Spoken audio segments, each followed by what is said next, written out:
stopping by Sheila's Audiobooks, and I am Sheila. This recording is coming from South Texas. All stories on this recording are in the public domain per United States copyright law. This story is about blue-blooded mama's boy Waldo Emerson Smith-Jones is swept overboard during a South Seas voyage for his lifelong ill health. Washed ashore on an uncharted South Pacific island, desperately tries to survive. Attacked by a tribe of cliff dwellers and saved by a cave princess, Nadara. His bookish education has not prepared him to cope with these surroundings, and he is a coward. She teaches him the language, how to swim, how to fish, and basic woodcraft, as he begins to realize that he does not know everything. Nadara warns him that a newcomer to her tribe must fight the strongest men, who have killed many.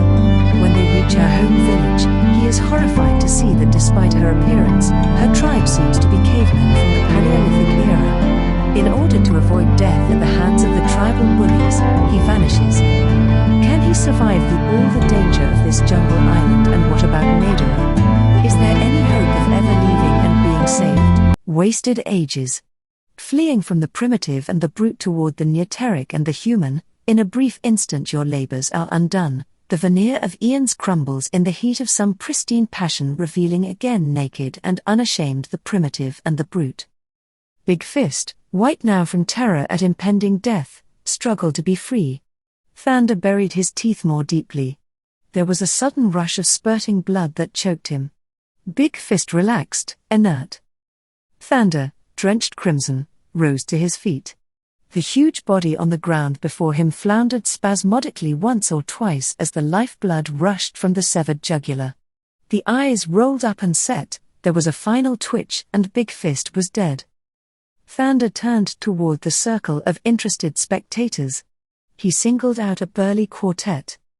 "Bear Big Fist to the cliff top," he commanded. "When you return we shall choose a new king." The men did as they were bid. They did not at all understand what Thunder meant about choosing a king. Having slain Big Fist, Thunder was king, unless some ambitious one desired to dispute his right to reign. But all had seen him slay Big Fist, and all knew that he had killed Court and Flatfoot, so who was there would dare question his kingship? When they had come back to the village, Thunder gathered them beneath a great tree that grew close to the base of the cliff. Here they squatted upon their haunches in a rough circle. Behind them stood the women and children, wide-eyed and curious. "Let us choose a king," said Thunder, when all had come. There was a long silence, then one of the older men spoke. "I am an old man. I have seen many kings. They come by killing. They go by killing. Thunder has killed 2 kings. Now he is king. Who wishes to kill Thunder and become king?" There was no answer. The old man arose. "It was foolish to come here to choose a king," he said, "when a king we already have." "Wait," commanded Thunder. "Let us choose a king properly. Because I have killed Flatfoot and Big Fist does not prove that I can make a good king." "Was Flatfoot a good king?" "He was a bad man," replied the Ancient One. "Has a good man ever been king?" asked Thunder. The old fellow puckered his brow in thought. "Not for a long time." "That is because you always permit a bully and a brute to rule you," said Thunder. "That is not the proper way to choose a king. Rather you should come together as we are come, and among you talk over the needs of the tribe, and when you are decided as to what measures are best for the welfare of the members of the tribe, then should you select the man best fitted to carry out your plans. That is a better way to choose a king." The old man laughed.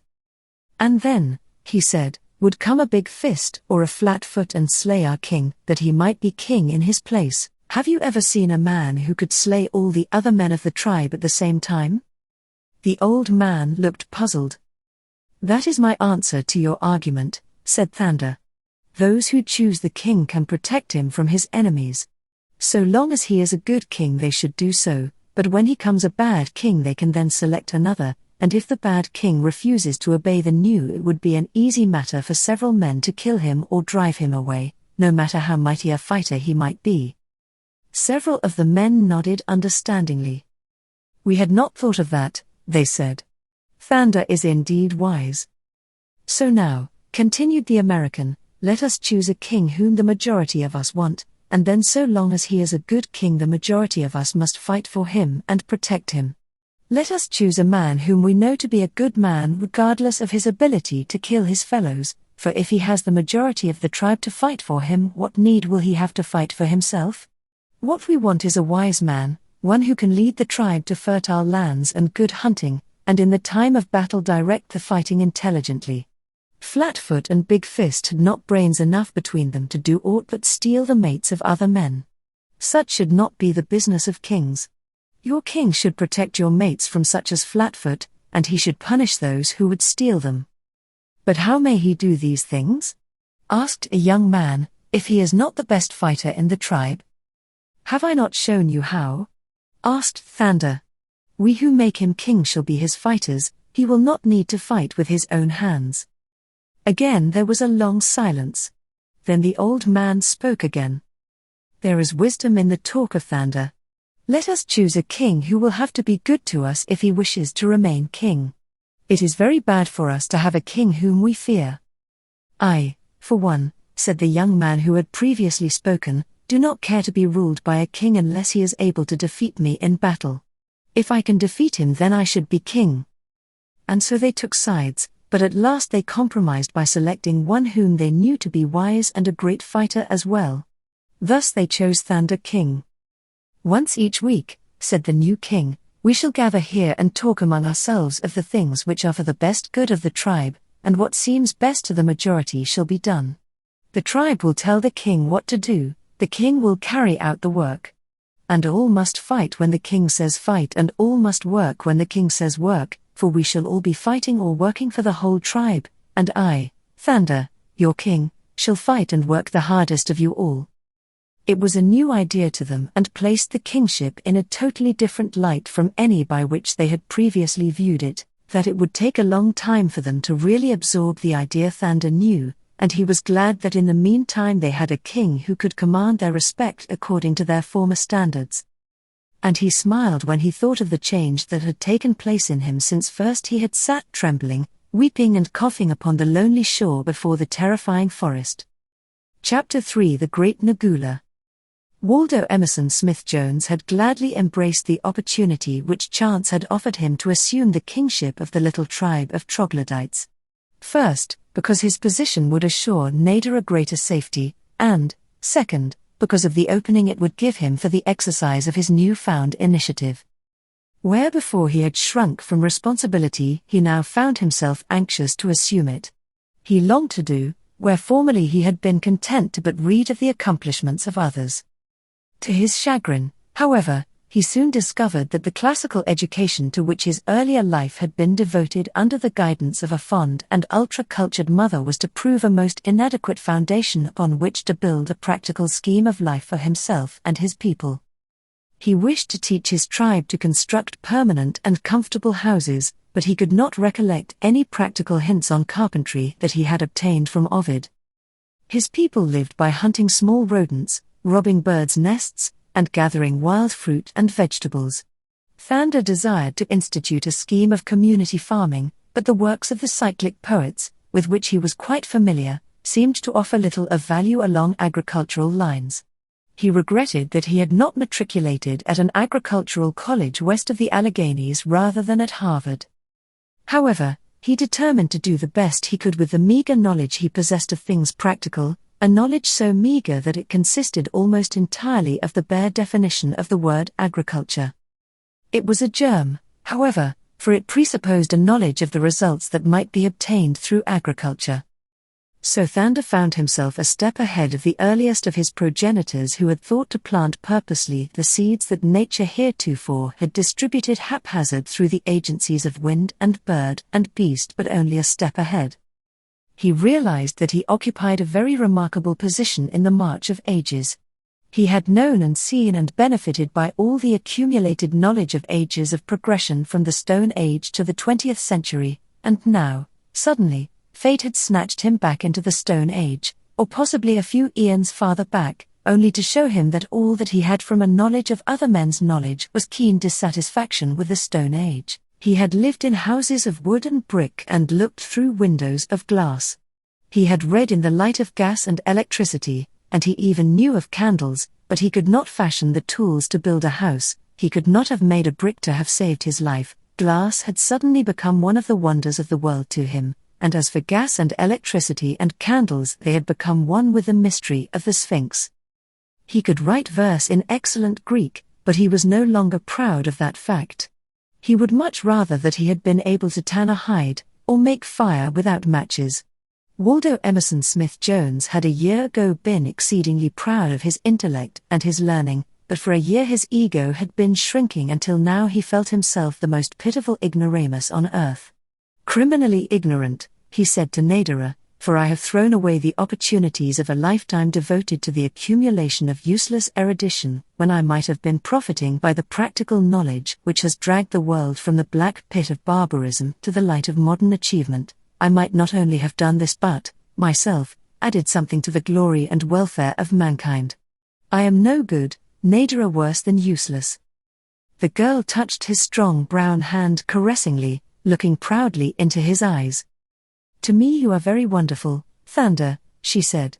"With your own hands you slew Nagula, the most terrible beast in the world, and Court, and Flatfoot, and Big Fist lie dead beneath the vultures because of your might. Single-handed you killed them all, 3 awesome men. No, my Thanda is greater than all other men." Nor could Waldo Emerson repress the swelling tide of pride that surged through him as the girl he loved recounted his exploits. No longer did he think of his achievements as vulgar physical prowess. The old Waldo Emerson, whose temperature had risen regularly at 3 o'clock each afternoon, whose pitifully skinny body had been racked by coughing continually, whose eyes had been terror-filled by day and night at the rustling of dry leaves, was dead. In his place stood a great, full-blooded man, brown-skinned and steel-thewed, fearless, self-reliant, almost brutal in his pride of power, Thanda, the caveman. The months that passed as Thanda led his people from one honeycombed cliff to another as he sought a fitting place for a permanent village were filled with happiness for Nadara and the king. The girl's happiness was slightly allayed by the fact that Thanda failed to claim her as his own. She could not yet quite understand the ethics which separated them. Thanda tried repeatedly to explain to her that someday they were to return to his own world, and that that world would not accept her unless she had been joined to him according to the rites and ceremonies which it had originated. "Will this marriage ceremony of which you tell me make you love me more?" asked Nadara. Thanda laughed and took her in his arms. "I could not love you more," he replied. "Then of what good is it?" Thanda shook his head. "It is difficult to explain," he said, "especially to such a lovable little pagan as my Nadara. You must be satisfied to know, accept my word for it, that it is because I love you that we must wait." Now it was the girl's turn to shake her head. "I cannot understand," she said. "My people take their mates as they will and they are satisfied and everybody is satisfied and all is well, but their king, who may mate as he chooses, waits until a man whom he does not know and who lives across the great water where we may never go, gives him permission to mate with one who loves him, with one whom he says he loves." Thanda noticed the emphasis which Nadara put upon the word says. "Someday," he said, "when we have reached my world you will know that I was right, and you will thank me. Until then, Nadara, you must trust me, and," he added half to himself, "God knows I have earned your trust even if you do not know it." And so Nadara made believe that she was satisfied, but in her heart of hearts she still feared that Thanda did not really love her, nor did the half-veiled comments of the women add at all to her peace of mind. During all the time that Thanda was with her he had been teaching her his language, for he had set his heart upon taking her home, and he wished her to be as well prepared for her introduction to Boston and civilization as he could make her. Thanda's plan was to find a suitable location within sight of the sea that he might always be upon the lookout for a ship. At last he found such a place, a level meadow land upon a low plateau overlooking the ocean. He had come upon it while he wandered alone several miles from the temporary cliff dwellings the tribe was occupying. The soil, when he dug into it, he found to be rich and black. There was timber upon one side and upon the other overhanging cliffs of soft limestone.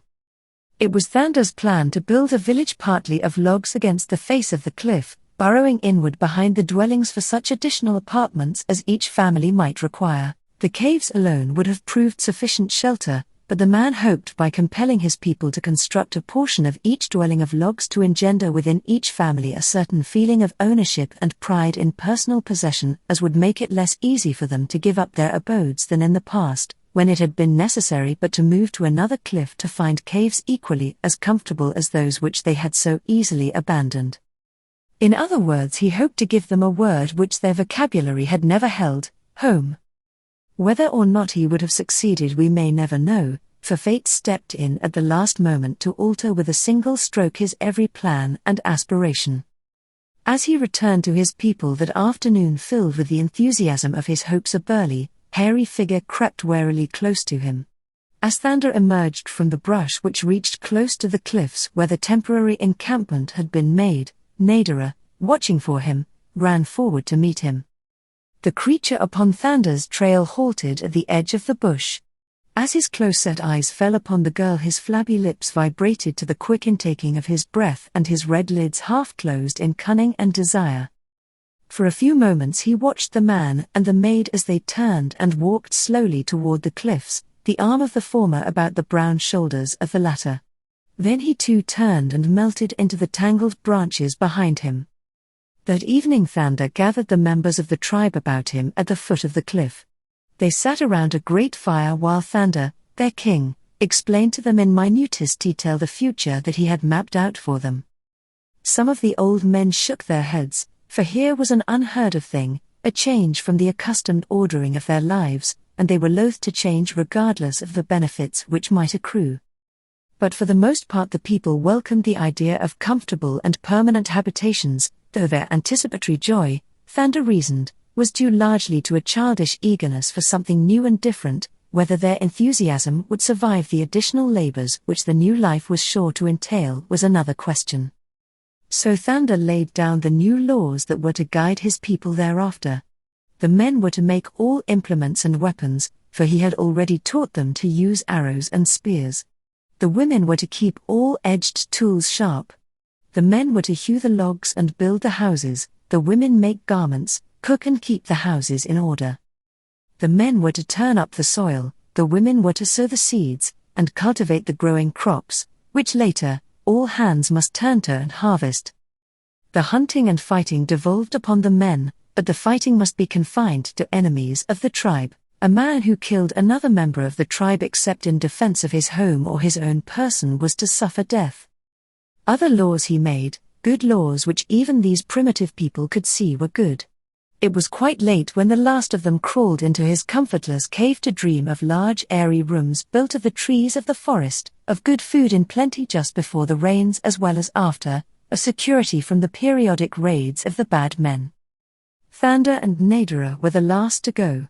Together they sat upon a narrow ledge before Nadara's cave, the moonlight falling upon their glistening, naked shoulders, while they talked and dreamed together of the future. Thander had been talking of the wonderful plans which seemed to fill his whole mind, of the future of the tribe, of the great strides toward civilization they could make in a few brief years if they could but be made to follow the simple plans he had in mind. Why, he said, in 10 years they should have bridged a gulf that it must have required ages for our ancestors to span. And you are planning 10 years ahead, Thander, she asked, when only yesterday you were saying that once beside the sea you hoped it would be but a short time before we might sight a passing vessel that would bear us away to your civilization? Must we wait 10 years, Thander? I am planning for them, he replied. We may not be here to witness the changes, but I wish to start them upon the road, and when we go I shall see to it that a king is chosen in my place who has the courage and the desire to carry out my plans. Yet, he added, musingly, it would be splendid could we but return to complete our work. Never, Nadara, have I performed a single constructive act for the benefit of my fellow man, but now I see an opportunity to do something, however small it may be, too. What was that? A low rumbling muttered threateningly out of the west. Deep and ominous it sounded, yet so low that it failed to awaken any member of the sleeping tribe. Before either could again speak there came a slight trembling of the earth beneath them, scarcely sufficient to have been noticeable had it not been preceded by the distant grumbling in the earth's bowels. The two upon the moonlit ledge came to their feet, and Nadara drew close to Thanda, the man's arm encircling her shoulders protectingly. "The great Nagula," she whispered. "Again he seeks to escape." "What do you mean?" asked Thanda. "It is an earthquake, distant and quite harmless to us." "No, it is the great Nagula," insisted Nadara. "Long time ago, when our fathers' fathers were yet unborn, the great Nagula roamed the land, devouring all that chanced to come in his way, men, beasts, birds, everything. One day my people came upon him sleeping in a deep gorge between two mountains. They were mighty men in those days, and when they saw their great enemy asleep there in the gorge, half of them went upon one side and half upon the other, and they pushed the two mountains over into the gorge upon the sleeping beast, imprisoning him there. It is all true, for my mother had it from her mother, who in turn was told it by her mother. Thus has it been handed down truthfully since it happened long time ago. And even in this day is occasionally heard the growling of the great Nagula in his anger, and the earth shakes and trembles as he strives, far, far beneath, to shake the mountains from him and escape. Did you not hear his voice and feel the ground rock?" Thanda laughed. "Well, we're quite safe then," he cried, "for with two mountains piled upon him he cannot escape." "Who knows?" asked Nadara. "He is huge, huge, himself, as a small mountain. Someday, they say, he will escape, and then naught will pacify his rage until he has destroyed every living creature upon the land." "Do not worry, little one," said Thanda. "The great Nagula will have to grumble louder and struggle more fiercely before ever he may dislodge the two mountains. Even now he is quiet again, so run to your cave, sweetheart, nor bother your pretty head with useless worries. It is time that all good people were asleep," and he stooped and kissed her as she turned to go. For a moment she clung to him. "I am afraid, Thanda," she whispered. "Why, I do not know. I only know that I am afraid, with a great fear that will not be quiet." Chapter 4: The Battle. Early the following morning, while several of the women and children were at the river drawing water, the balance of the tribe of Thanda was startled into wakefulness by piercing shrieks from the direction the water carriers had taken. Before the great, hairy men, led by the smooth-skinned Thanda, had reached the foot of the cliff in their rush to the rescue of the women, several of the latter appeared at the edge of the forest, running swiftly toward the caves. Mingled with their screams of terror were cries of the bad men. The bad men.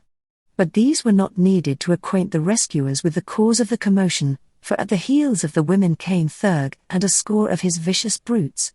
Little better than anthropoid apes were they. Long-armed, hairy, skulking monsters, whose close-set eyes and retreating foreheads proclaimed more intimate propinquity to the higher orders of brutes than to civilized man. Woe-betide male or female who fell into their remorseless clutches, since to the base passions, unrestrained, that marked the primordial, they were addicted to the foulest forms of cannibalism. In the past their raids upon their neighbors for meat and women had met with but slight resistance, the terrified cave dwellers scampering to the safety of their dizzy ledges, from which they might hurl stones and roll boulders down to the confusion of any foe however ferocious. Always the bad men caught a few unwary victims before the safety of the ledges could be attained, but this time there was a difference. Thurg was delighted. The men were rushing downward to meet him. Great indeed would be the feast which should follow this day's fighting, for with the men disposed of there would be but little difficulty in storming the cliff and carrying off all the women and children. And as he thought upon these things, there floated in his little brain the image of the beautiful girl he had watched come down the evening before from the caves to meet the smooth-skinned warrior who twice now had bested Thurg in battle. That Thanda's men might turn the tables upon him never for a moment occurred to Thurg. Nor was there little wonder, since, mighty as were the muscles of the cavemen, they were weaklings by comparison with the half-brutes of Thurg. Only the smooth-skinned stranger troubled the muddy mind of the near man. It puzzled him a little, though, to see the long slim sticks that the enemy carried, and the little slivers in skin bags upon their backs, and the strange curved branches whose ends were connected by slender bits of gut. What were these things for? Soon he was to know, this and other things. Thander's warriors did not rush upon Thurg and his brutes in a close-packed, yelling mob. Instead they trotted slowly forward in a long thin line that stretched out parallel with the base of the cliff. In the center, directly in front of the charging bad men, was Thander, calling directions to his people, first upon one hand and then upon the other. And in accordance with his commands the ends of the line began to quicken the pace, so that quickly Thurg saw that there were men before him, and men upon either hand, and now, at 50 feet, while all were advancing cautiously, crouched for the final hand-to-hand encounter, he saw the enemy slip each sliver into the gut of the bent branches. There was a sudden chorus of twangs and Thurg felt a sharp pain in his neck. Involuntarily he clapped his hand to the spot to find one of the slivers sticking there, scarce an inch from his jugular.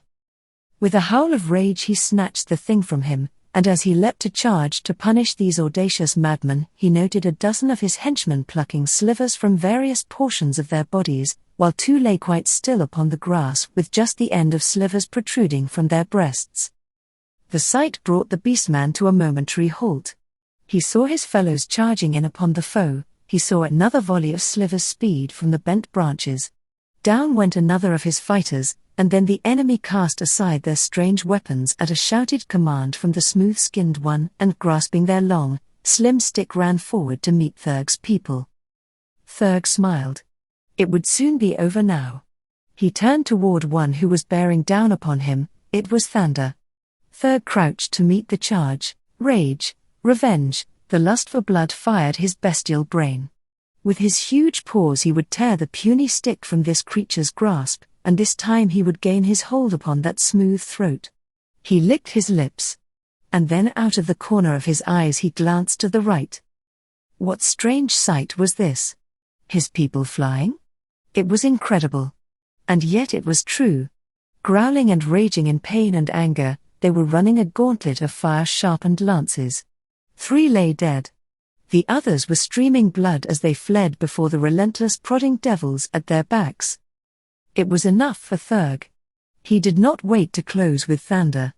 A single howl of dismay broke from his flabby lips, and then he wheeled and dashed for the wood. He was the last to pass through the rapidly converging ends of Thander's primitive battle line. He was running so fast that, afterward, Nadara, who was watching the battle from the cliffside, insisted that his feet flew higher than his head at each frantic leap. Thander and his victorious army pursued the enemy through the wood for a mile or more, then they returned laughing and shouting, to receive the plaudits of the old men, the women and the children. It was a happy day. There was feasting. And Thander, having in mind things he had read of savage races, improvised a dance in honor of the victory.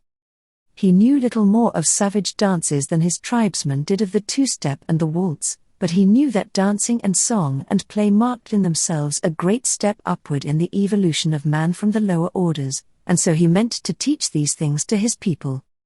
A red flush spread to his temples as he thought of his dignified father and his stately mother, and with what horrified emotions they would view him now could they but see him naked but for a G-string and a panther skin, moving with leaps and bounds, and not stately waltz steps in a great circle, clapping his hands in time to his movements, while behind him strung a score of lusty, naked warriors, mimicking his every antic with the fidelity of apes.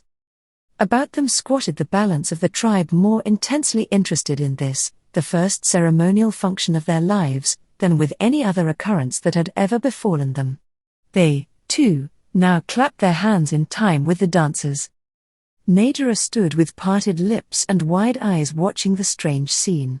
Within her it seemed that something was struggling for expression, something that she must have known long, long ago, something that she had forgotten but that she presently must recall.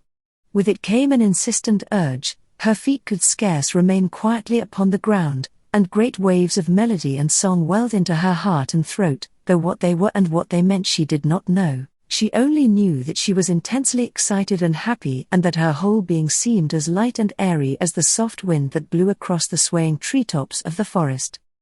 Now the dance was done. Thander had led the warriors back to the feast. In the center of the circle where the naked bodies of the men had leapt and swirled to the clapping of many hands was an open space, deserted. Into it Nadara ran, drawn by some subtle excitement of the soul which she could not have fathomed had she tried, which she did not try to fathom. Around her slim, graceful figure was draped the glossy black pelt of Nagula, another trophy of the prowess of her man. It half concealed but to accentuate the beauties of her form. With eyes half closed she took a half-dozen graceful, tentative steps. Now the eyes of Thander and several others were upon her, but she did not see them. Suddenly, with outthrown arms, she commenced to dance, bending her lithe body, swaying from side to side as she fell, with graceful abandon, into steps and poses that seemed as natural to her as repose. About the little circle she wove her simple yet intricate way, and now every eye was upon her as every savage heart leapt in unison with her shapely feet, rising and falling in harmony with her lithe, brown limbs. And of all the hearts that leapt, fastest leapt the heart of Thander, for he saw in the poetry of motion of the untutored girl the proof of her birthright, the truth of all that he had guessed of her origin since her foster father had related the story of her birth upon his deathbed. None but a child of an age-old culture could possess this inherent talent. Any moment he expected her lips to break forth in song, nor was he to be disappointed, for presently, as the circling cave folk commended to clap their palms in time to her steps, Nadara lifted her voice in clear and bird-like notes, a wordless paean of love and life and happiness. At last, exhausted, she paused, and as her eyes fell upon Thander they broke into a merry laugh. "The king is not the only one who can leap and play upon his feet," she cried. Thander came to the center of the circle and kneeling at her feet took one of her hands in his and kissed it. "The king is only mortal and a man," he said. "It is no reproach that he cannot equal the divine grace of a goddess. You are very wonderful, my Nadara," he continued, "from loving you I am coming to worship you." And within the deep and silent wood another was stirred with mighty emotions by the sight of the half-naked, graceful girl. It was Thurg, the bad man, who had sneaked back alone to the edge of the forest that he might seek an opportunity to be revenged upon Thander and his people. Half-formed in his evil brain had been a certain plan, which the sight of Nadara, dancing in the firelight, had turned to concrete resolution. With the dancing and the feasting over, the tribe of Thander betook itself by ones and twos to the rocky caves that they expected so soon to desert for the more comfortable village which they were to build under the direction of their king, to the east, beside the great water. At last all was still, the village slept. No sentry guarded their slumbers, for Thander, steeped in book learning, must needs add to his stock of practical knowledge by bitter experience, and never yet had the cause arisen for a night guard about his village. Having defeated Thurg and his people he thought that they would not return again, and certainly not by night, for the people of this wild island roamed seldom by night, having too much respect for the teeth and talons of Nagula to venture forth after darkness had settled upon the grim forests and lonely plains. But a tempest of uncontrolled emotions surged through the hairy breast of Thurg. He forgot Nagula. He thought only of revenge and the black-haired beauty who had so many times eluded him. And as he saw her dancing in the circle of hand-clapping tribesmen, in the light of the brushwood fire, his desire for her became a veritable frenzy. He could scarce restrain himself from rushing single-handed among his foes and snatching the girl before their faces. However, caution came to his rescue, and so he waited, albeit impatiently, until the last of the cave folk had retired to his cavern. He had seen into which cave Nadara had withdrawn, one that lay far up the face of the steep cliff and directly above the cave occupied by Thander. The moon was overcast, the fire at the foot of the cliff had died to glowing embers, all was wrapped in darkness and in shadow. Far in the depths of the wood Nagula coughed and cried. The weird sound raised the coarse hair at the nape of Thurg's bull neck. He cast an apprehensive backward glance, then, crouching low, he moved quickly and silently across the clearing toward the base of the cliff. Flattened against a protruding boulder, there he waited, listening, for a moment. No sound broke the stillness of the sleeping village. None had seen his approach, of that he was convinced. Carefully he began the ascent of the cliff face, made difficult by the removal of the rough ladders that led from ledge to ledge by day, but which were withdrawn with the retiring of the community to their dark holes. But Thurg had dragged with him from the forest a slim sapling. This he leaned against the face of the cliff. Its up-tilted end just topped the lowest ledge. Thurg was almost as large and quite as clumsy in appearance as a gorilla, yet he was not as far removed from his true arboreal ancestors as is the great simian, and so he accomplished in silence and with evident ease what his great bulk might have seemed to have relegated to the impossible. Like a huge cat he scrambled up the frail pole until his fingers clutched the ledge edge above him. Ape-like he drew himself to a squatting position there. Then he groped for the ladder that the cave folk had drawn up from below. This he erected to the next ledge above. Thereafter the way was easy, for the balance of the ledges were connected by steeply inclined trails cut into the cliff face. This had been an innovation of Thander's, who considered the rickety ladders not only a nuisance, but extremely dangerous to life and limb, for scarce a day passed that some child or woman did not receive a bad fall because of them. So Thurg, with Thander's unintentional aid, came easily to the mouth of Nadara's cave. Great had been the temptation as he passed the cave below to enter and slay his enemy. Never had Thurg so hated any creature as he hated this smooth-skinned interloper. With all the venom of his mean soul he hated him. Now he stooped, listening, just inside the entrance of the cave. He could hear the regular breathing of the girl within. The hot blood surged through his brute veins. His huge paws opened and closed spasmodically. His breath sucked hot between his flabby lips. Just beneath him Thander lay dreaming. He saw a wonderful vision of a beautiful nymph dancing in the firelight. In a circle about her sat the Smith-Joneses, the Percy Standishes, the Livingston Browns, the Quincy Adams Coateses, and 100 more equally aristocratic families of Boston. It did not seem strange to Thander that there was not enough clothing among the entire assemblage to have decently draped the Laocoon. His father wore a becoming loin-cloth, while the stately Mrs. John Alden Smith-Jones, his mother, was tastefully arrayed in a scant robe of the skins of small rodents sewn together with bits of gut. As the nymph danced, the audience kept time to her steps with loudly clapping palms, and when she was done they approached her one by one, crawling upon their hands and knees, and kissed her hand.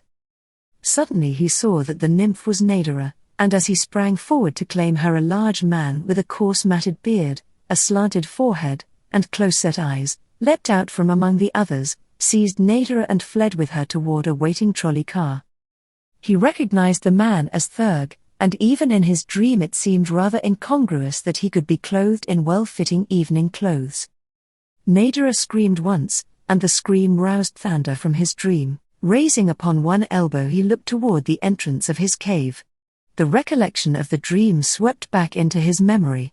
With a little sigh of relief that it had been but a dream, he settled back once more upon his bed of grasses, and soon was wrapped in dreamless slumber. Chapter 5: The Abduction of Nadara. Cautiously Thurg crawled into the cave where Nadara slept upon her couch of soft grasses, wrapped in the glossy pelt of Nagula, the black panther. The hulking form of the beastman blotted out the faint light that filtered from the lesser darkness of the night without through the jagged entrance to the cave. All within was in Stygian gloom. Groping with his hands, Thurg came at last upon a corner of the grassy pallet. Softly he wormed inch by inch closer to the sleeper. Now his fingers felt the thick fur of the panther skin. Lightly, for so gross a thing, his touch followed the recumbent figure of the girl until his giant paws felt the silky luxuriance of her raven hair. For an instant he paused. Then, quickly and silently, one great palm clapped roughly over Nadara's mouth, while the other arm encircled her waist, lifting her from her bed. Awakened and terrified, Nadara struggled to free herself and to scream, but the giant hand across her mouth effectually sealed her lips, while the arm about her waist held her as firmly as might iron bands. Thurg spoke no word, but as Nadara's hands came in contact with his hairy breast and matted beard as she fought for freedom, she guessed the identity of her abductor, and shuddered. Waiting only to assure himself that his hold upon his prisoner was secure and that no trailing end of her robe might trip him in his flight down the cliff face, Thurg commenced the descent. Opposite the entrance to Thander's cave, Nadara redoubled her efforts to free her mouth that she might scream aloud but once. Thurg, guessing her desire, pressed his palm the tighter, and in a moment the two had passed unnoticed to the ledge below.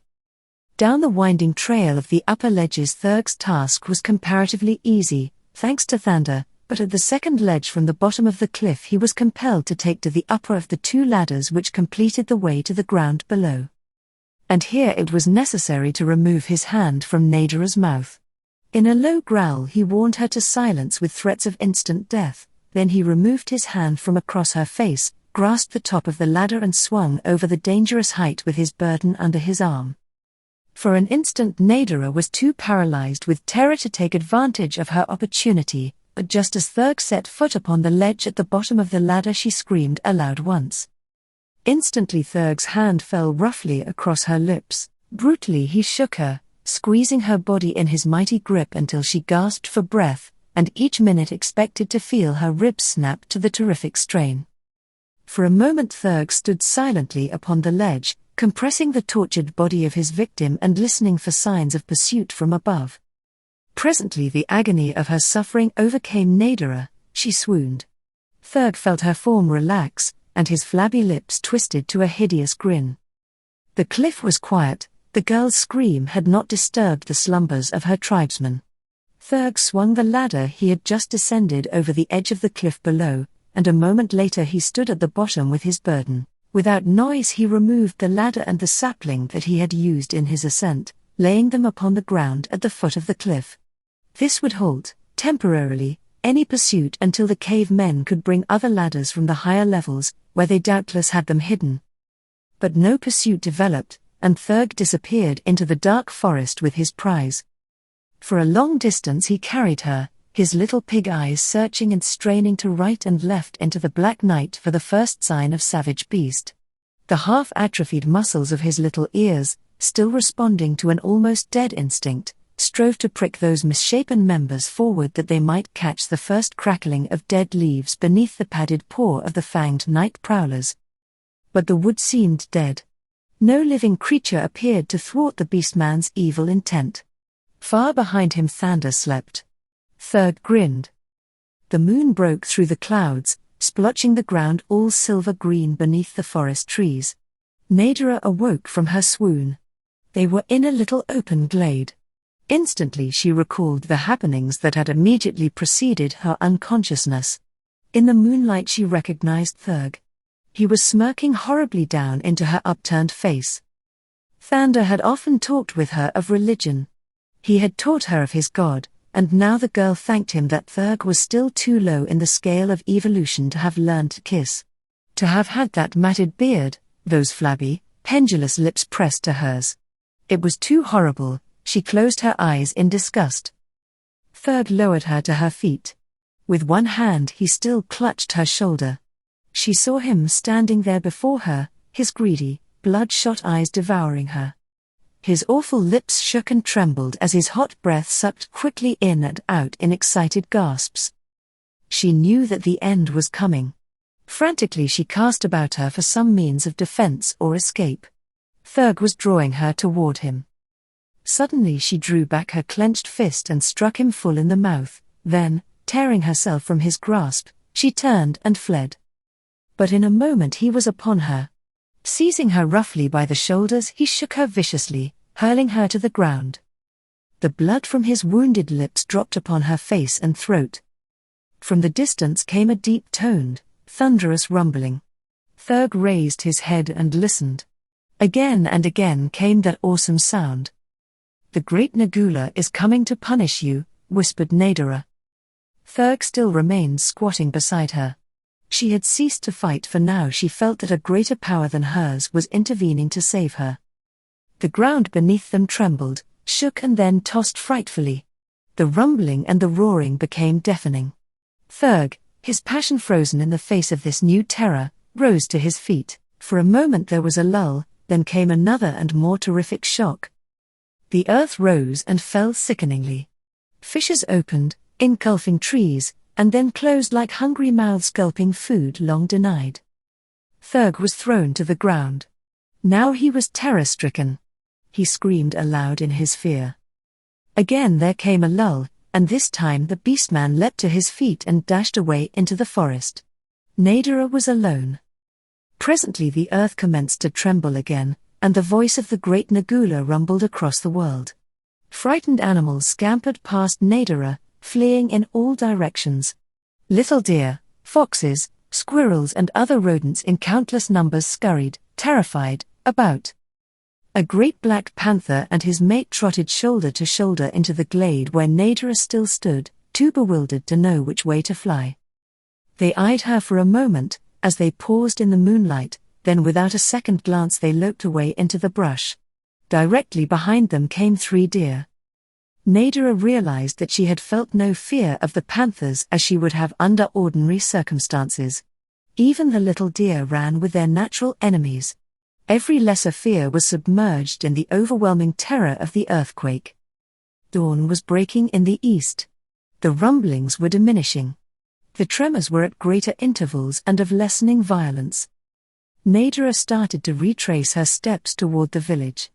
Momentarily she looked to see Thanda coming in search of her, but she came to the edge of the forest and no sign of Thanda or another of her tribesmen had come to cheer her.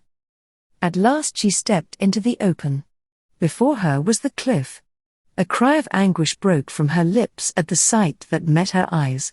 Torn, tortured and crumpled were the lofty crags that had been her home, the home of the tribe of Thanda. The overhanging cliff top had broken away and lay piled in a jagged heap at the foot of the cliff. The caves had disappeared. The ledges had crumbled before the titanic struggles of the great Nagula. All was desolation and ruin. She approached more closely. Here and there in the awful jumble of shattered rock were wedged the crushed and mangled forms of men, women and children. Tears coursed down Nadara's cheeks. Sobs racked her slender figure. And Thanda? Where was he? With utmost difficulty the girl picked her way aloft over the tumbled debris. She could only guess at the former location of Thanda's cave, but now no sign of cave remained, only the same blank waste of silent stone. Frantically she tugged and tore at massive heaps of sharp-edged rock. Her fingers were cut and bruised and bleeding. She called aloud the name of her man, but there was no response.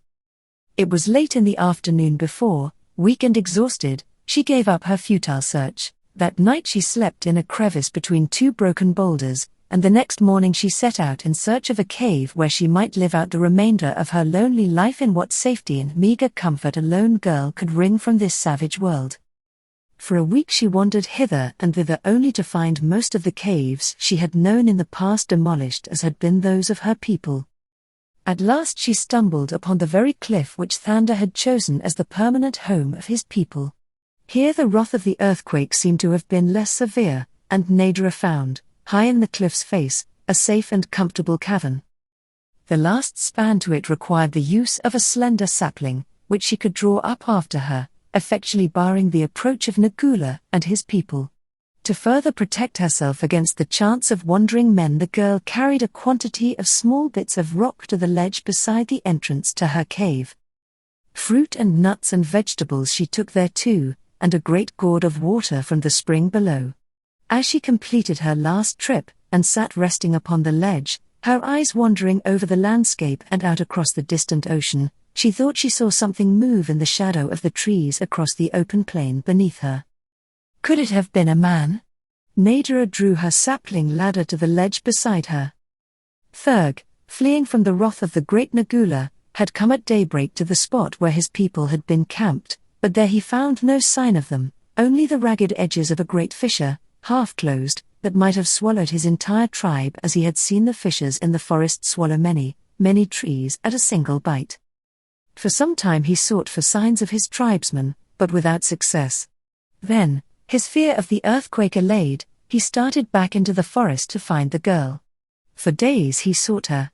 He came to the ruins of the cliff that had housed her people, and there he discovered signs that the girl had been there since the demolition of the cliff. He saw the print of her dainty foot in the soft earth at the base of the rocks, he saw how she had searched the debris for Thanda, he saw her bed of grasses in the crevice between 2 boulders, and then, after diligent search, he found her spoor leading away to the east. For many days he followed her until, at last, close by the sea, he came to a level plain at the edge of a forest. Across the narrow plain rose lofty hills, and what was that clambering aloft toward the dark mouth of a cave? Could it be the woman? Ferg's eyes narrowed as he peered intently toward the cliff. Yes, it was a woman, it was the woman, it was she he sought, and she was alone. With a whoop of exultation, Ferg broke from the forest into the plain, running swiftly toward the cliff where Nadara crouched beside her little pile of jagged missiles, prepared to once more battle with this hideous monster for more than life. Chapter 6: The Search. A year had elapsed since Waldo Emerson Smith-Jones had departed from the Back Bay home of his aristocratic parents to seek in a long sea voyage a cure for the hacking cough and hectic cheeks which had in themselves proclaimed the almost incurable. 2 months later had come the first meager press notices of the narrow escape of the steamer, upon which Waldo Emerson had been touring the South Seas, from utter destruction by a huge tidal wave. The dispatch read: "The captain reports that the great wave swept entirely over the steamer, momentarily submerging her. 2 members of the crew, the officer upon the bridge, and 1 passenger were washed away. The latter was an American traveling for his health, Waldo E. Smith-Jones, son of John Alden Smith-Jones of Boston. The steamer came about, cruising back and forth for some time, but as the wave had washed her perilously close to a dangerous shore, it seemed unsafe to remain longer in the vicinity, for fear of a recurrence of the tidal wave which would have meant the utter annihilation of the vessel upon the nearby beach. No sign of any of the poor unfortunates was seen. Mrs. Smith-Jones is prostrated." Immediately John Alden Smith-Jones had fitted out his yacht, Priscilla, dispatching her under Captain Burlingham, a retired naval officer, and an old friend of Mr. Smith-Jones, to the far distant coast in search of the body of his son, which the captain of the steamer was of the opinion might very possibly have been washed upon the beach. And now Burlingham was back to report the failure of his mission. The 2 men were sitting in the John Alden Smith-Jones library. Mrs. Smith-Jones was with them. "We searched the beach diligently at the point opposite which the tidal wave struck the steamer," Captain Burlingham was saying. "For miles up and down the coast we patrolled every inch of the sand. We found, at one spot upon the edge of the jungle and above the beach, the body of one of the sailors. It was not and could not have been Waldo's.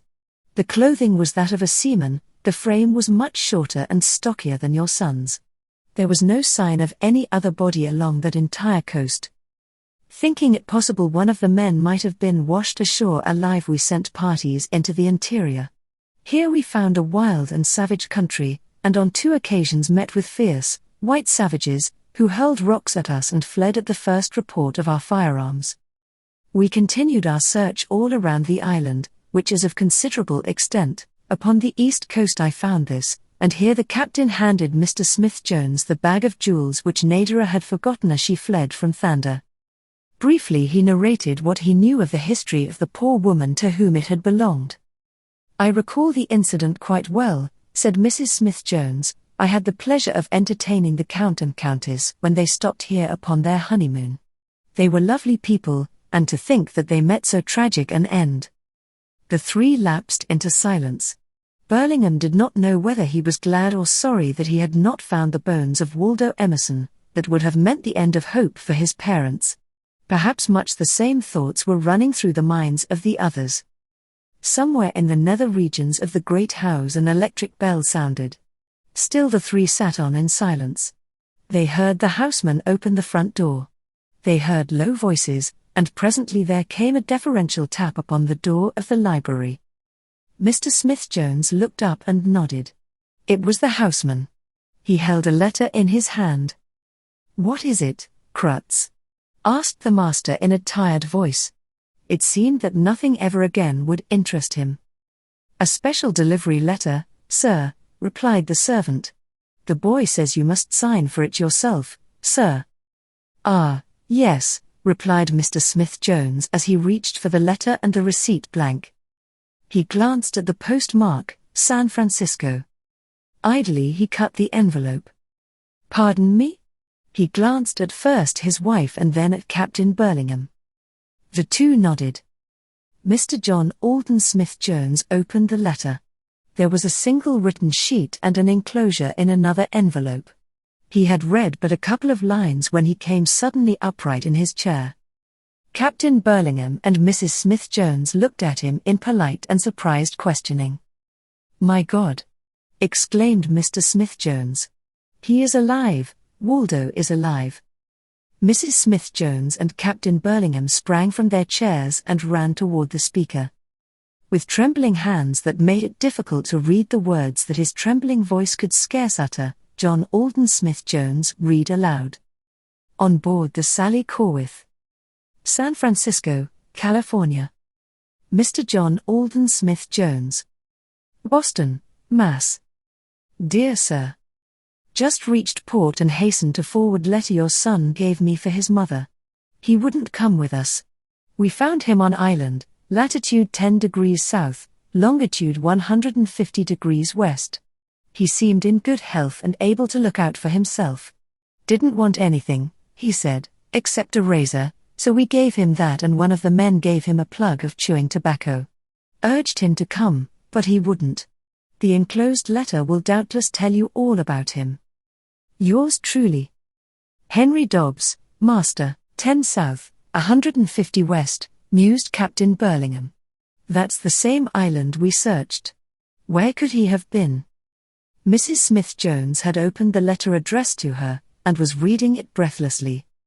My dear mother, I feel rather selfish in remaining and possibly causing you further anxiety, but I have certain duties to perform to several of the inhabitants which I feel obligated to fulfill before I depart.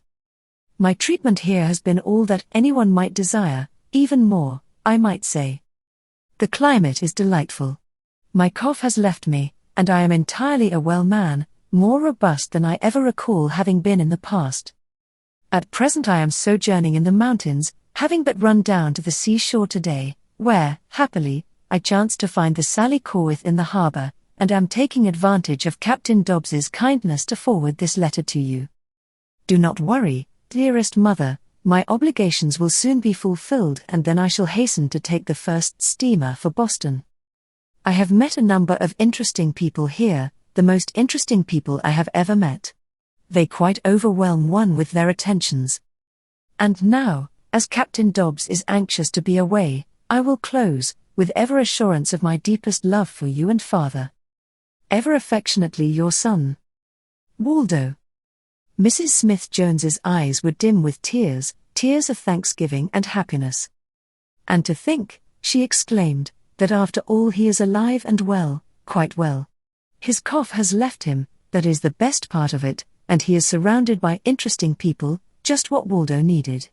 For some time I feared, before he sailed, that he was devoting himself too closely to his studies and to the little coterie of our own set which surrounded him. This experience will be broadening.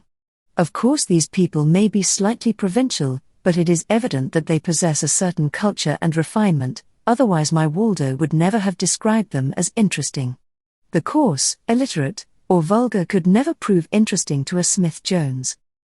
Captain Cecil Burlingham nodded politely. He was thinking of the naked, hairy man brutes he had seen within the interior of the island.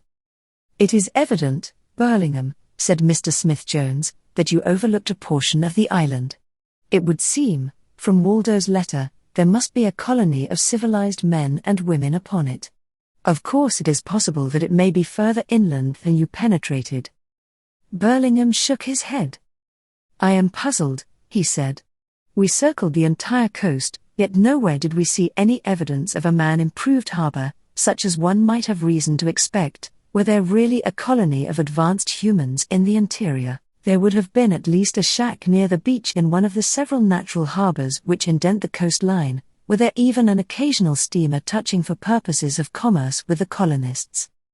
No, my friends, he continued, as much as I should like to believe it, my judgment will not permit me to place any such translation upon Waldo's letter. That he is safe and happy seems evident, and that is enough for us to know. Now it should be a simple matter for us to find him, if it is still your desire to send for him.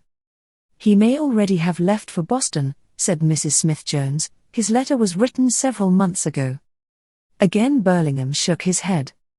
Do not bank on that, my dear madam, he said kindly. "It may be 50 years before another vessel touches that forgotten shore unless it be one which you yourselves send." John Alden Smith-Jones sprang to his feet, and commenced pacing up and down the library. "How soon can the Priscilla be put in shape to make the return voyage to the island?" he asked. "It can be done in a week, if necessary," replied Burlingham. "And you will accompany her in command?" "Gladly." "Good," exclaimed Mr. Smith-Jones. "And now, my friend, let us lose no time in starting our preparations. I intend accompanying you." "And I shall go too," said Mrs. Smith-Jones. The two men looked at her in surprise. "But my dear," cried her husband, "there is no telling what hardships and dangers we may encounter. You could never stand such a trip." "I am going," said Mrs. Smith-Jones, firmly. "I know my Waldo. I know his refined and sensitive nature. I know that I am fully capable of enduring whatever he may have endured. He tells me that he is among interesting people. Evidently there is nothing to fear, then, from the inhabitants of the island, and furthermore I wish personally to meet the people he has been living with. I have always been careful to surround Waldo with only the nicest people, and if any vulgarizing influences have been brought to bear upon him since he has been beyond my mature guidance, I wish to know it, that I may determine how to combat their results." That was the end of it. If Mrs. Smith-Jones knew her son, Mr. Smith-Jones certainly knew his wife. A week later the Priscilla sailed from Boston Harbor on her long journey around the Horn to the South Seas. Most of the old crew had been retained. The first and second officers were new men. The former, William Stark, had come to Burlingham well recommended. From the first he seemed an intelligent and experienced officer. That he was inclined to taciturnity but enhanced his value in the eyes of Burlingham. Stark was inclined to be something of a martinet, so that the crew soon took to hating him cordially, but as his display of this unpleasant trait was confined wholly to trivial acts, the men contented themselves with grumbling among themselves, which is the prerogative and pleasure of every good sailorman. Their loyalty to the splendid Burlingham, however, was not to be shaken by even a dozen Starks. The monotonous and uneventful journey to the vicinity of 10 south and 150 west was finally terminated. At last land showed on the starboard bow. Excitement reigned supreme throughout the trim, white Priscilla. Mrs. Smith-Jones peered anxiously and almost constantly through her binoculars, momentarily expecting to see the well-known thin and emaciated figure of her Waldo Emerson standing upon the beach awaiting them. For 2 weeks they sailed along the coast, stopping here and there for a day while parties tramped inland in search of signs of civilized habitation. They lay 2 days in the harbor where the Sally Corwith had lain. There they pressed farther inland than at any other point, but all without avail. It was Burlingham's plan to first make a cursory survey of the entire coast, with only short incursions toward the center of the island. Should this fail to discover the missing Waldo, the party was then to go over the ground once more, for the remaining weeks or months as might be required to thoroughly explore every foot of the island. It was during the pursuit of the initial portion of the program that they dropped anchor in the selfsame harbor upon whose waters Waldo Emerson and Nadara had seen the Priscilla lying, only to fly from her. Burlingham recalled it as the spot at which the bag of jewels had been picked up. Next to the Sally Corwith harbor, as they had come to call the other anchorage, this seemed most fraught with possibilities of success.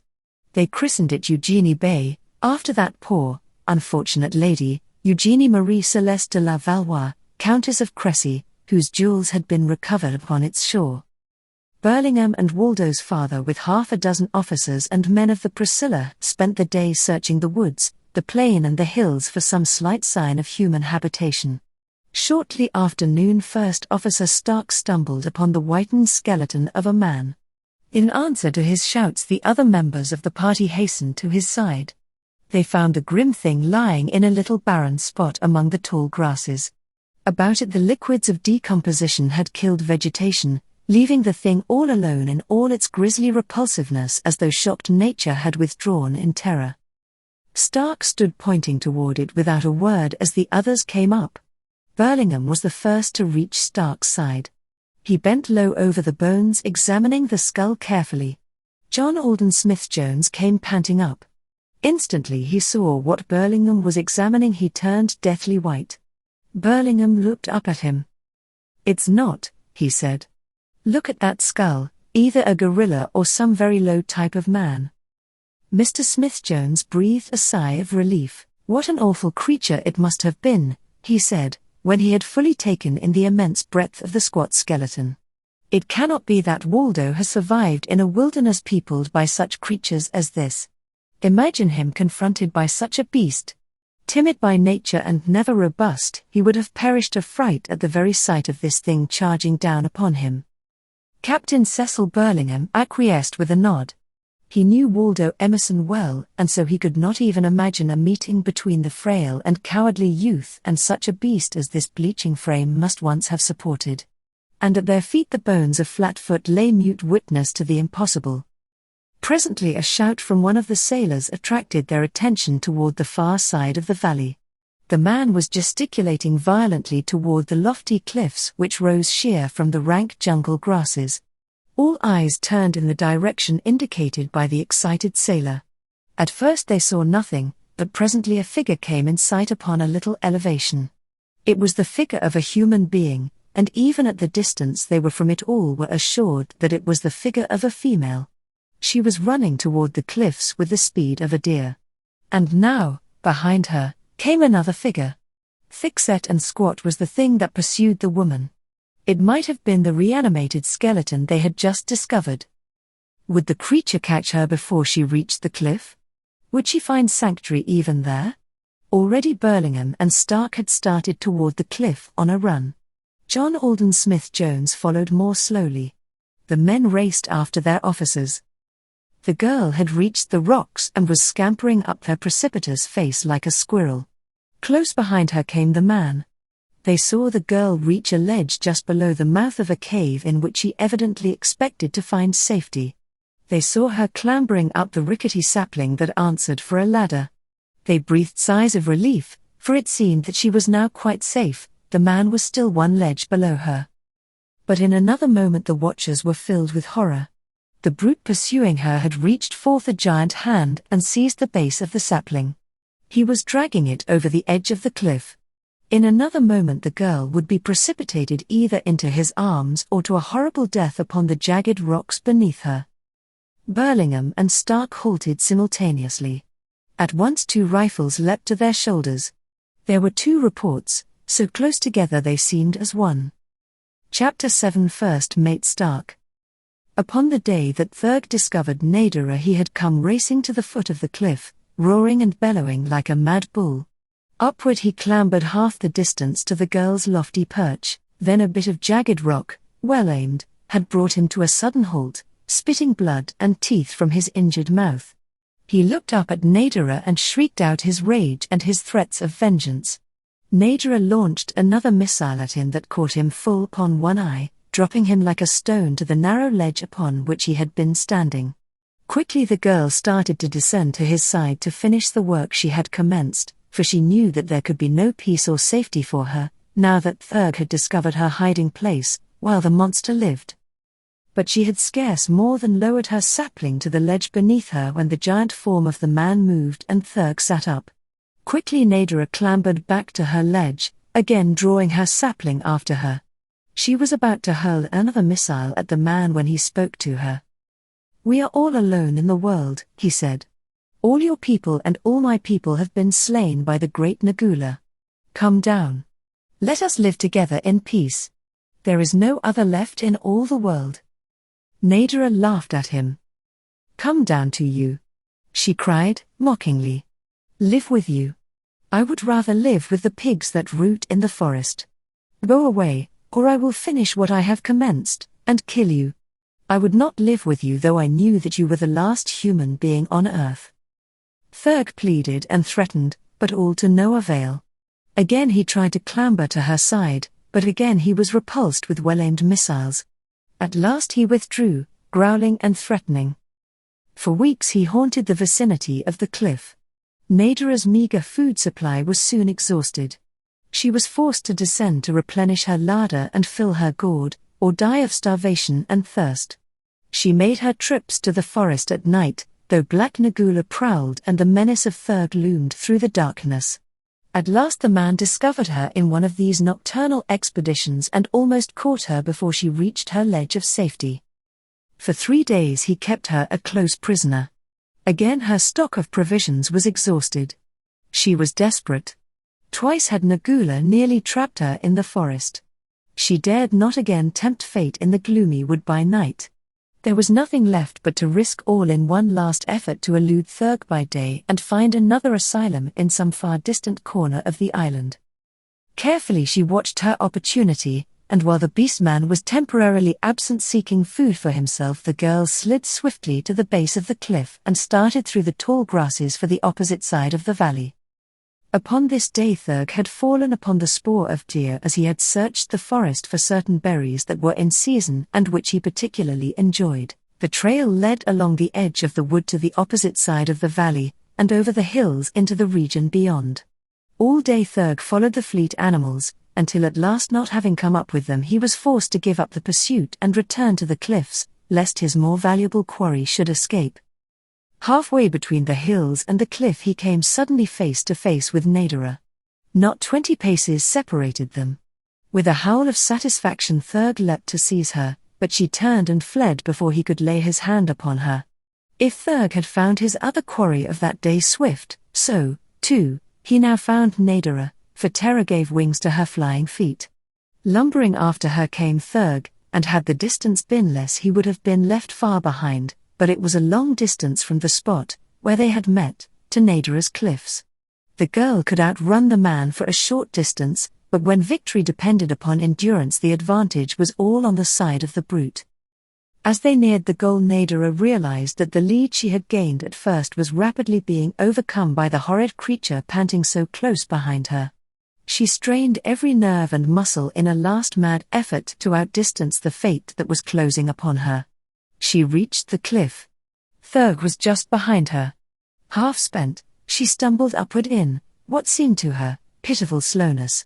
At last her hand grasped the sapling that led to the mouth of her cave. In another instant she would be safe. But her newborn hope went out as she felt the sapling slipping and glanced downward to see Thurg dragging it from its position. She shut her eyes that she might not see the depths below into which she was about to be hurled, and then there smote upon her ears the most terrific burst of sound that had ever assailed them, other than the thunders that rolled down out of the heavens when the rains came. But this sound did not come from above, it came from the valley beneath. The ladder ceased to slip. She opened her eyes and glanced downward. Far below her lay the body of Thurg.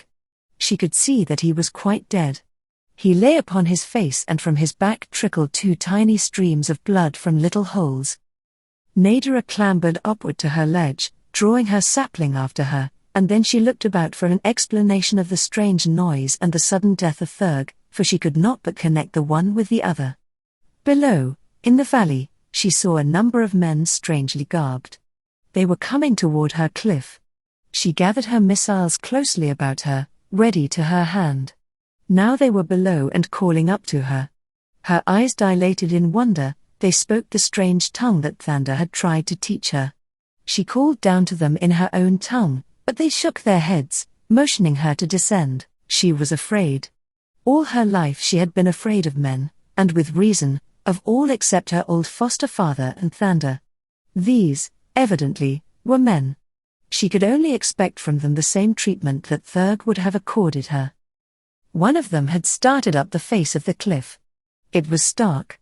Nadara seized a bit of rock and hurled it down upon him. He barely dodged the missile, but he desisted in his attempt to ascend to her. Now Burlingham advanced, raising his hand, palm toward her in sign that she should not assault him. She recalled some of the language that Thander had taught her, maybe they would understand it. "Go away," she cried. "Go away. Nadara killed bad men." A look of pleasure overspread Burlingham's face. The girl spoke English. "We are not bad men," he called up to her. "We will not harm you." "What do you want?" asked Nadara, still unconvinced by mere words. "We want to talk with you," replied Burlingham. "We are looking for a friend who was shipwrecked upon this island." Come down. We will not harm you. Have we not already proved our friendship by killing this fellow who pursued you?" This man spoke precisely the tongue of Thander. Nadara could understand every word, for Thander had talked to her much in English. She could understand it better than she could speak it. If they talked the same tongue as Thander, they must be from the same country. Maybe they were Thander's friends. Anyway, they were like him, and Thander had never harmed women. She could trust them. Slowly she lowered her sapling and began the descent. Several times she hesitated as though minded to return to her ledge, but Burlingham's kindly voice and encouragement at last prevailed, and presently Nadara stood before them. The officers and men of the Priscilla crowded around the girl. They were struck by her beauty, and the simple dignity of her manner and her carriage. The great black panther skin that fell from her left shoulder she wore with the majesty of a queen and with a naturalness that cast no reflection upon her modesty, though it revealed quite as much of her figure as it hid. William Stark, first officer of the Priscilla, caught his breath. Never, he was positive, had God made a more lovely creature. From the top of the cliff a shaggy man peered down upon the strange scene. He blinked his little eyes, scratched his matted head, and once he picked up a large stone that lay near him, but he did not hurl it upon those below, for he had heard the loud report of the rifles, seen the smoke belch from the muzzles, and witnessed the sudden and miraculous collapse of Thurg. Burlingham was speaking to Nadara. "Who are you?" he asked the girl. "Nadara," replied the girl. "Where do you live?" Nadara jerked her thumb over her shoulder toward the cliff at her back. Burlingham searched the rocky escarpment with his eyes, but saw no sign of another living being there. "Where are your people?" "Dead." "All of them?" Nadara nodded affirmatively. "How long have they been dead and what killed them?" continued Burlingham. "Almost a moon. The great Nagula killed them." In answer to other questions, Nadara related all that had transpired since the night of the earthquake. Her description of the catastrophe convinced the Americans that a violent quake had recently occurred to shake the island to its foundations. "Ask her about Waldo," whispered Mr. Smith-Jones, himself dreading the question. "We are looking for a young man," said Burlingham, "who was lost overboard from a steamer on the west coast of this island. We know that he reached the shore alive, for we have heard from him. Have you ever seen or heard of this stranger? His name is Waldo Emerson Smith-Jones. This gentleman is his father," indicated Mr. Smith-Jones. Nadara looked with wide eyes at John Alden Smith-Jones. So this man was Thander's father. She felt very sorry for him, for she knew that he loved Thander. Thander had often told her so. She did not know how to tell him. She shrank from causing another the anguish and misery that she had endured. "Did you know of him?" asked Burlingham. Nadara nodded her head. "Where is he?" cried Waldo's father. "Where are the people with whom he lived here?" Nadara came close to John Alden Smith-Jones. There was no fear in her innocent young heart for this man who was Thander's father, who loved Thander, only a great compassion for him in the sorrow that she was about to inflict. Gently she took his hand in hers, raising her sad eyes to his. "Where is he? Where is my boy?" whispered Mr. Smith-Jones. "He is with his people." "Who are my people, the people of whom I have just told you?" replied Nadara softly. "He is dead." And then she dropped her face upon the man's hand and wept. The shock staggered John Alden Smith-Jones. It seemed incredible, impossible, that Waldo could have lived through all that he must have lived through to perish at last but a few short weeks before succor reached him. For a moment he forgot the girl.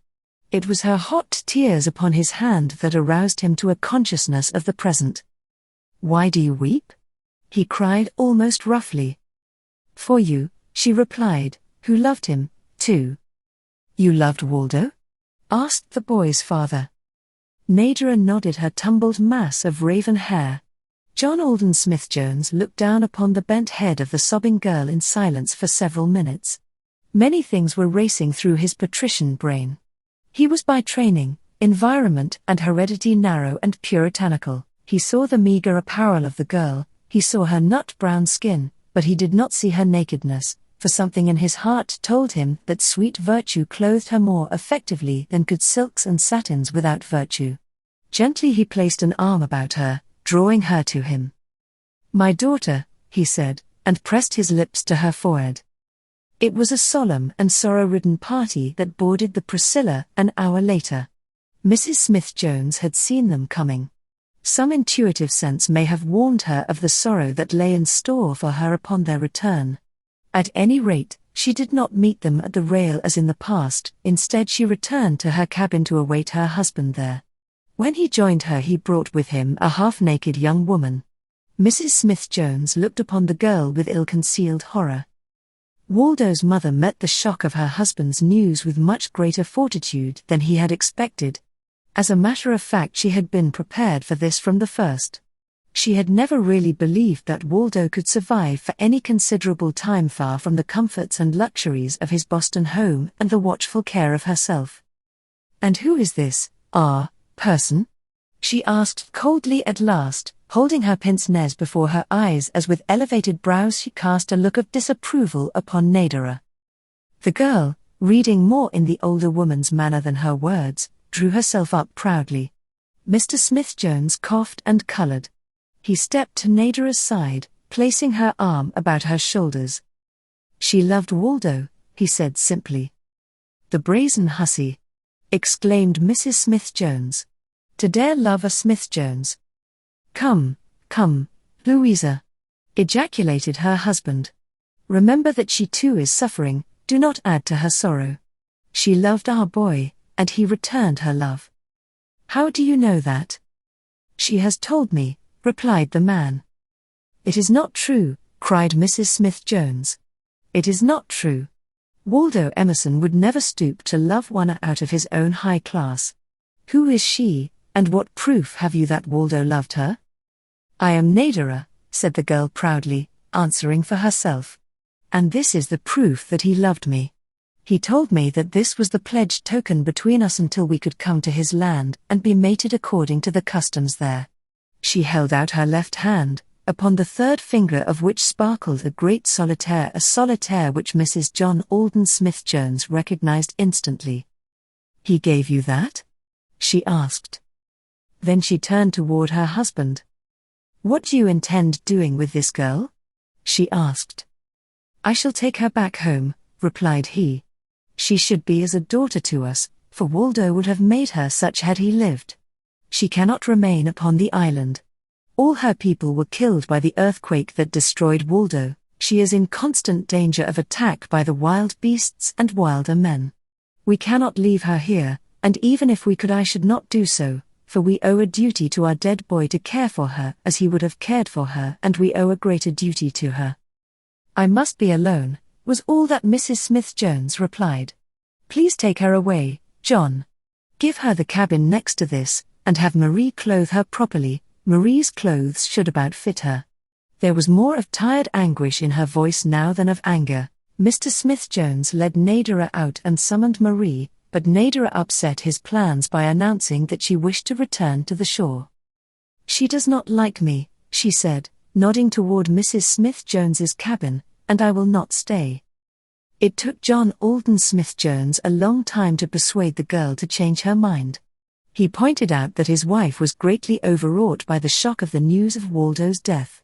He assured Nadara that at heart she was a kindly woman, and that eventually she would regret her attitude toward the girl. And at last Nadara consented to remain aboard the Priscilla. But when Marie would have clothed her in the garments of civilization, she absolutely refused, scorning the hideous and uncomfortable clothing. It was 2 days before Mrs. Smith-Jones sent for her. When she entered that lady's cabin, the latter exclaimed at once against her barbarous attire.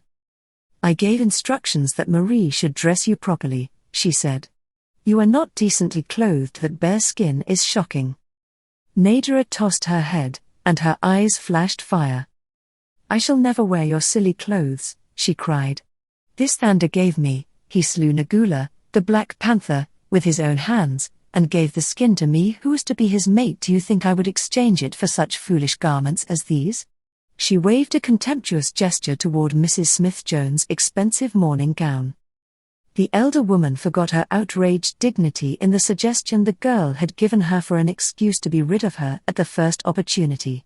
She had mentioned a party named Thander. She had brazenly boasted that this Thander had killed the beast whose pelt she wore and had given her the thing for a garment. She had admitted that she was to become this person's mate. Mrs. Smith-Jones shuddered at the primitive word. At this moment Mr. Smith-Jones entered the cabin. He smiled pleasantly at Nadara, and then, seeing in the attitudes of the two women that he had stepped within a theatre of war, he looked questioningly at his wife. "Now what, Louisa?" he asked, somewhat sharply. "Sufficient, John," exclaimed that lady, "to bear out my original contention that it was a very unwise move to bring this woman with us. She has just admitted that she was the promised mate of a person she calls Thander. She is brazen. I refuse to permit her to enter my home, nor shall she remain upon the Priscilla longer than is necessary to land her at the first civilized port." Mr. Smith-Jones looked questioningly at Nadara. The girl had guessed the erroneous reasoning that had caused Mrs. Smith-Jones's excitement. She had forgotten that they did not know that Waldo and Thander were one. Now she could scarce repress a smile of amusement nor resist the temptation to take advantage of Mrs. Smith-Jones's ignorance to bait her further. "You had another lover beside Waldo?" asked Mr. Smith-Jones. "I loved Thander," she replied. "Thander was king of my people. He loved me. He slew Nagula for me and gave me his skin. He slew Court and Flatfoot, also. They wanted me, but Thander slew them. And Big Fist he slew, and Sag the Killer. Oh, Thander was a mighty fighter. Can you wonder that I loved him? He was a hideous murderer," cried Mrs. Smith-Jones, "and to think that my poor Waldo, poor, timid, gentle Waldo was condemned to live among such savage brutes. Oh, it is too terrible." Nadara's eyes went wide. It was her turn to suffer a shock. Poor, timid, gentle Waldo. Had she heard aright? Could it be that they were describing the same man? There must be some mistake.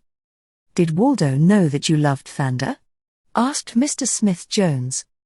"Thander was Waldo," she replied. "Thander is the name I gave him. It means the brave one.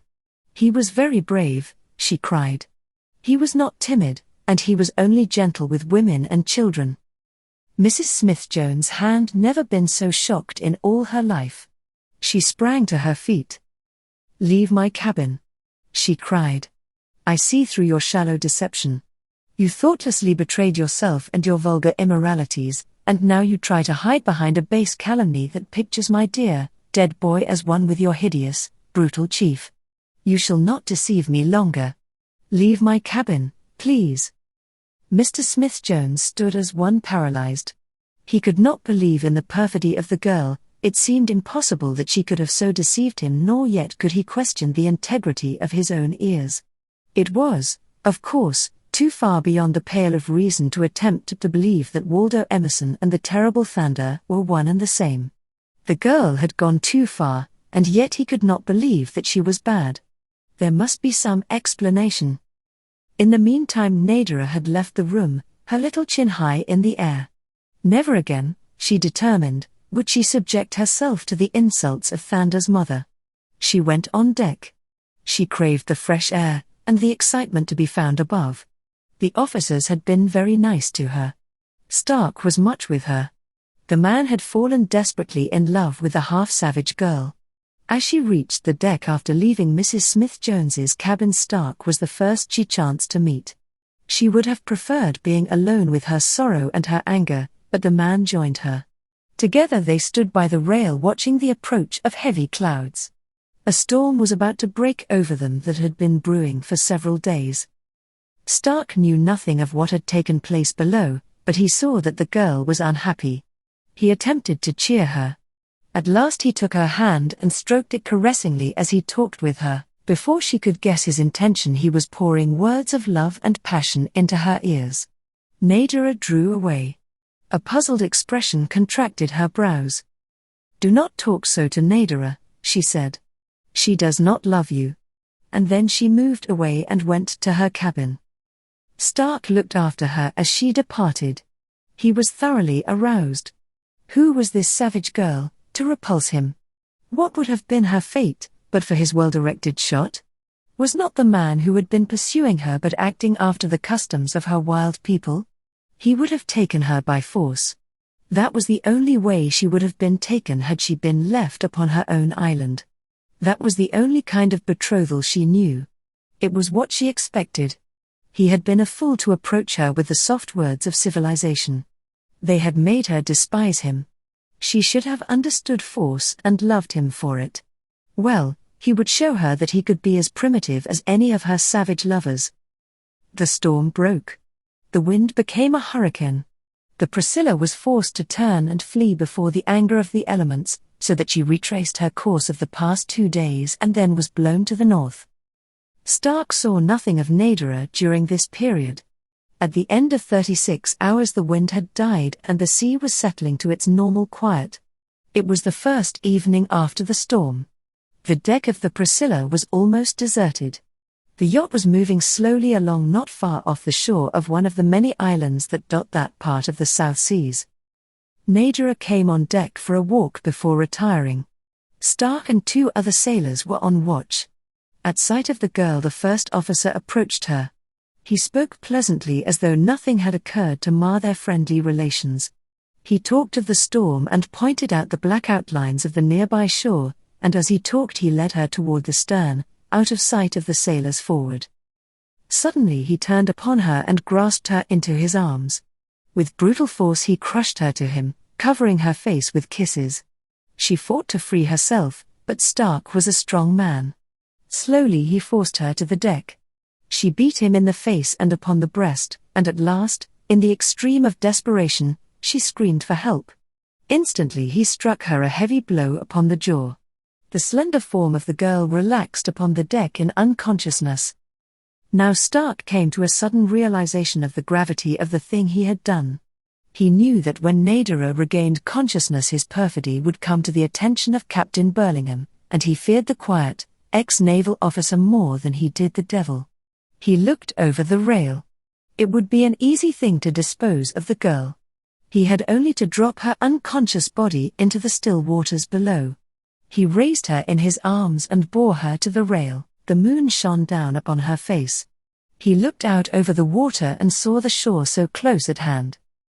There would be a thorough investigation, and the sailors, who had no love for him, as he well knew, would lose no time in reporting that he had been the last to be seen with the girl. Evidently he was in for it, one way or the other. Again he looked down into Nadara's face. She was very beautiful. He wanted her badly. Slowly his glance wandered to the calm waters of the ocean and on to the quiet shore line. Then back to the girl. For a moment he stood irresolute.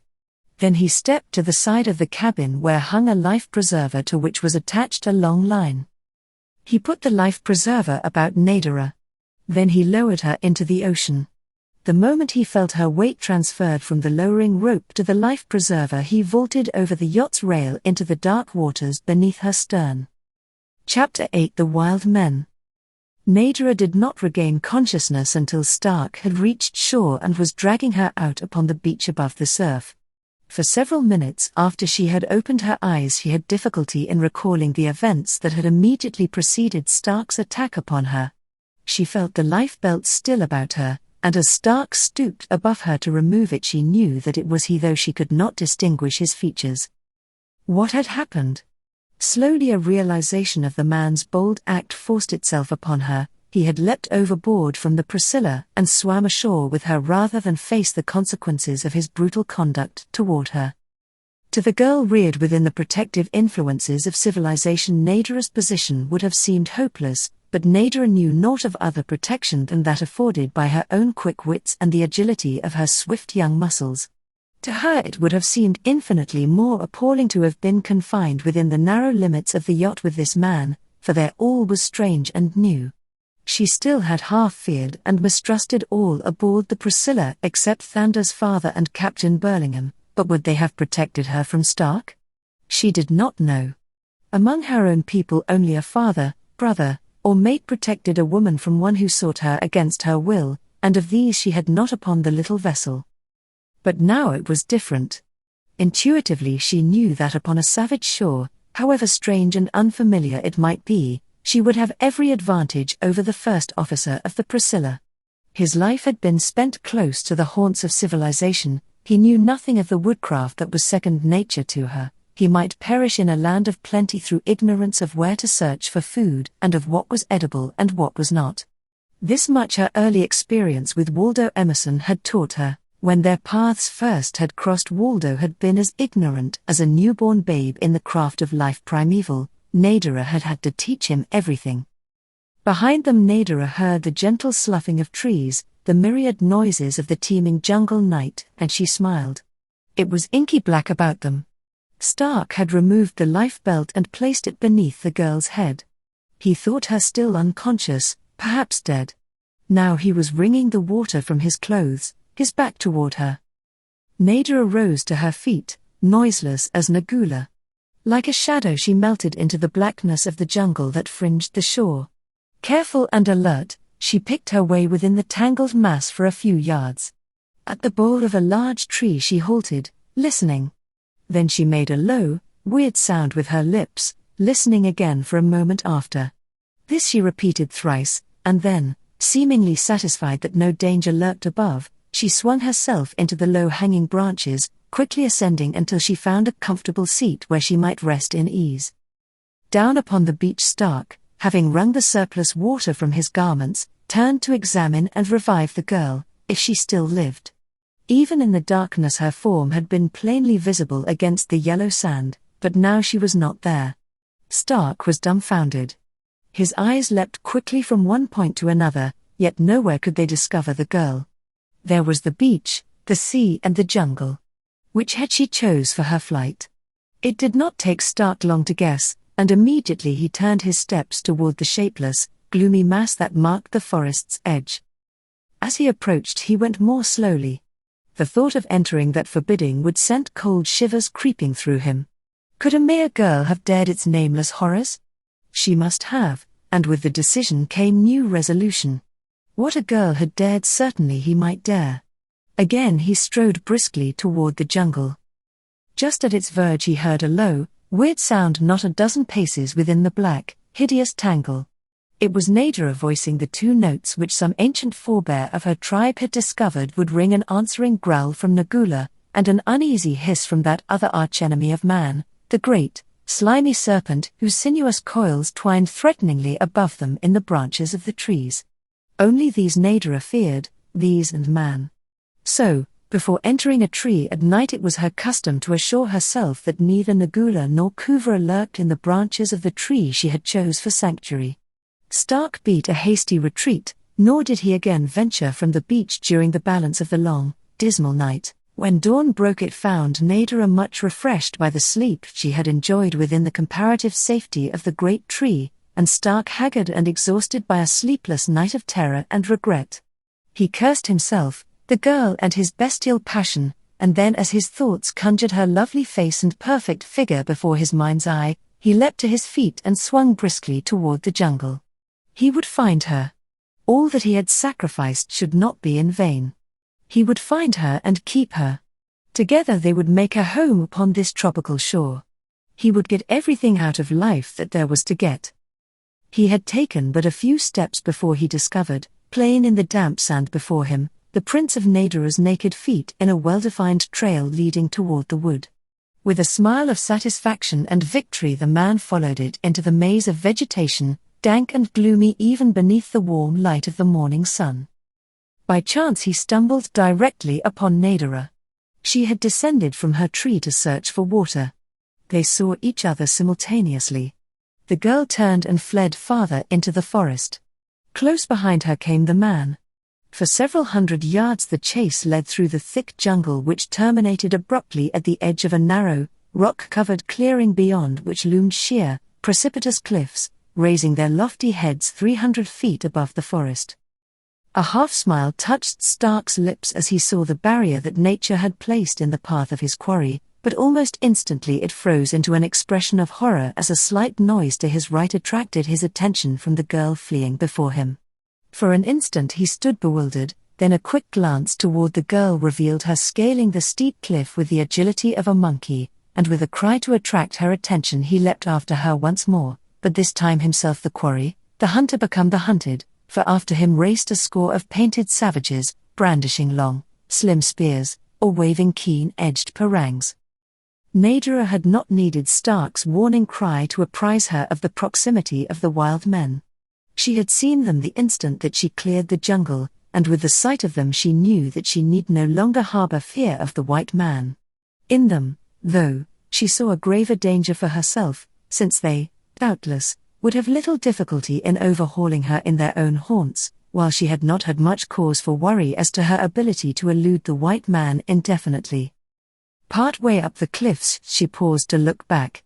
Stark had reached the foot of the towering escarpment a short distance ahead of his pursuers. He had chosen this route because of the ease with which the girl had clambered up the rocky barrier, but he had reckoned without taking into consideration the lifetime of practice which lay back of Nadara's agility. From earliest infancy she had lived upon the face and within the caves of steep cliffs. Her first toddling, baby footsteps had been along the edge of narrow shelving ledges.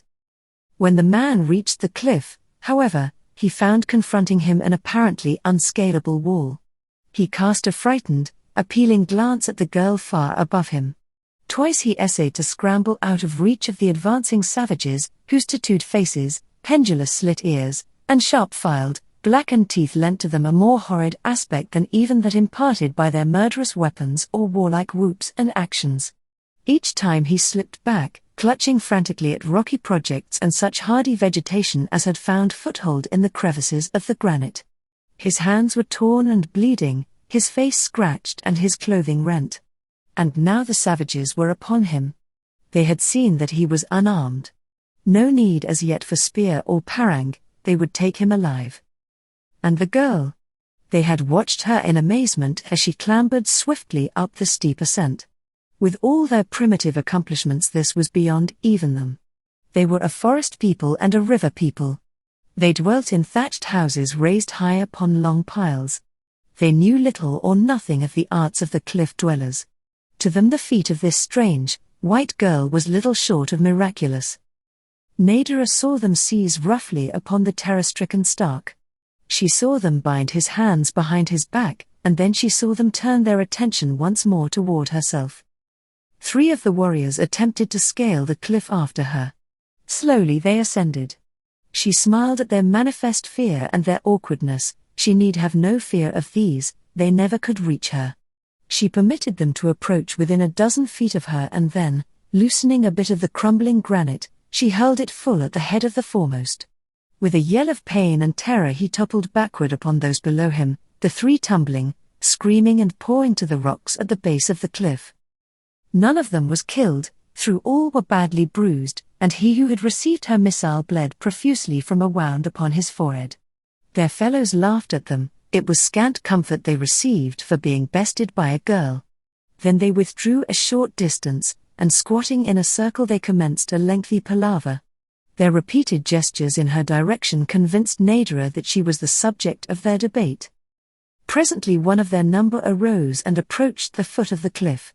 There he harangued the girl for several minutes. When he was done he awaited, evidently for a reply from her, but as Nadara had not been able to understand a word of the fellow's language she could but shake her head.